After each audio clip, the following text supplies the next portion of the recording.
King John was not a good man, and no good friends had he. He stayed in every afternoon, but no one came to tea.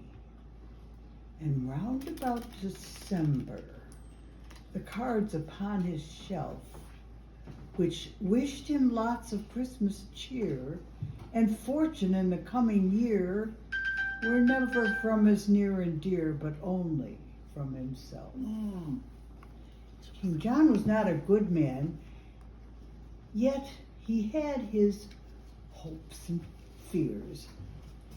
They'd given him no presents for years and years and years, but every year at Christmas, when missiles stood about collecting and all the songs they could have sung, he stole away upstairs and hung a hopeful stocking out. King John was not a good man. He lived his life aloof, alone. He brought a message. Alone he thought a message out. While climbing on the roof, he wrote it down and propped it against the chimney stack. To all and sundry, near and far, F. Christmas in particular, and signed it not Jonas R., but very simply Jack. Crackers, and I want some candy. I think a box of chocolates would come in handy. I don't mind oranges, and I do like nuts, and I should have a pocket knife that really cuts. And oh, Father Christmas, if you love me at all, bring me a big red India rubber ball. King George was not a good man. He wrote his message out and got him to his room again, descending by the spout.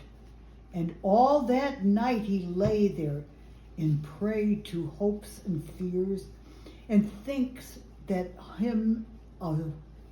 I think that's him a-coming now. Anxiety bedewed his brow. He'll bring one present anyhow, the first I've had in years.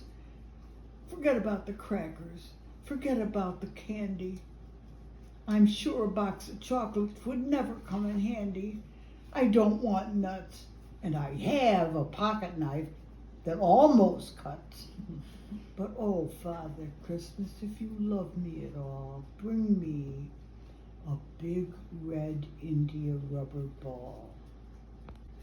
King John was not a good man. Next morning, when the sun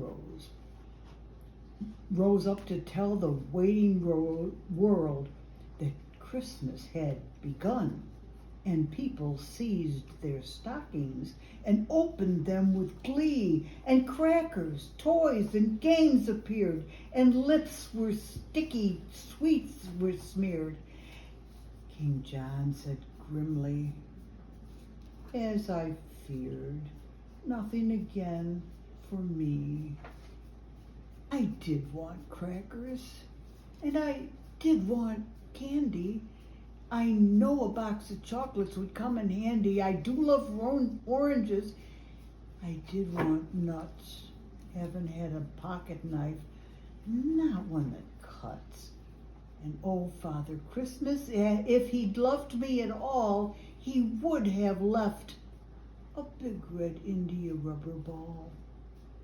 George stood by the window. King John stood by the window and frowned to see below the happy bands of boys and girls all playing in the snow. And while he stood there watching and everything and envying them all, when through the window, big and red, there hurtled by his royal head and bounced and fell upon the bed an India rubber ball. And oh, Father Christmas, my blessing on you fall for bringing him a big red India rubber ball.